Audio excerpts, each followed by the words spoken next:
Ein Lieblingswort der amerikanischen Politik ist transaktional.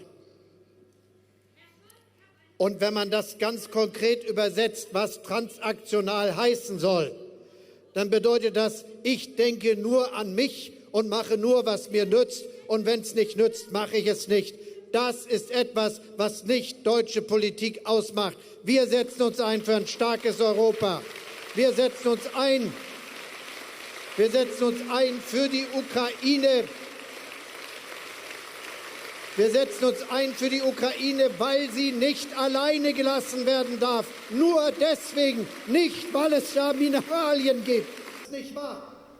Wir geben jetzt 2% unserer Wirtschaftsleistung. Selbstverständlich, und das will ich an dieser Stelle sagen, muss es deshalb auch klar sein, dass jetzt Deutschland und Europa auf ihrer Haltung und unseren Einsichten bestehen. Und die lauten: Wir werden die Ukraine nicht alleine lassen, nicht über ihre Köpfe hinweg entscheiden. Die lautet: Wir werden sicherstellen, dass das ein Land ist, das selbst entscheidet, wer dort regiert. Letzte Regierung beendet. Ich habe gesagt, mit der FDP und Herrn Lindner geht es nicht mehr. Ich habe überhaupt nichts dagegen, dass Leute Milliardäre werden. Aber Milliardäre, weil man das Recht auf Beleidigung und Straftaten haben will, das ist nicht in Ordnung. Und deshalb werden wir in Europa auf unseren Regeln bestehen.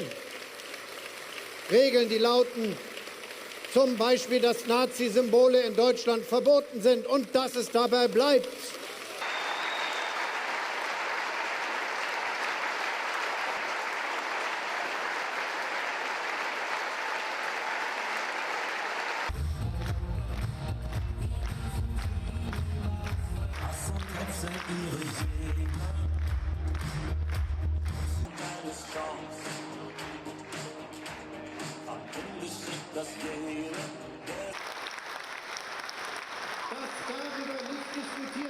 Ich bin fest davon überzeugt, dass ganz viele dann ihr Kreuz bei der SPD machen, viel mehr als alles vorhergesagt wurde, weil es ja um die Zukunft unseres Landes geht. Wir müssen was tun für Frieden und Sicherheit in Europa. Wir haben es neu schwer mit unserem besten, wichtigsten Verbündeten in den USA. Und das bedeutet, dass man Klarheit, einen klaren Kurs braucht, aber auch Besonnenheit und immer die Vernunft, die notwendig ist, damit genau das gewährleistet wird, unsere Sicherheit.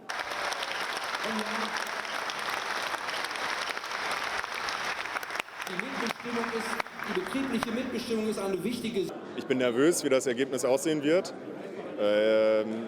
Die AfD-Zahlen beunruhigen mich. Mich beunruhigt es, dass wir seit Wochen keine Veränderungen in den Umfragen sehen.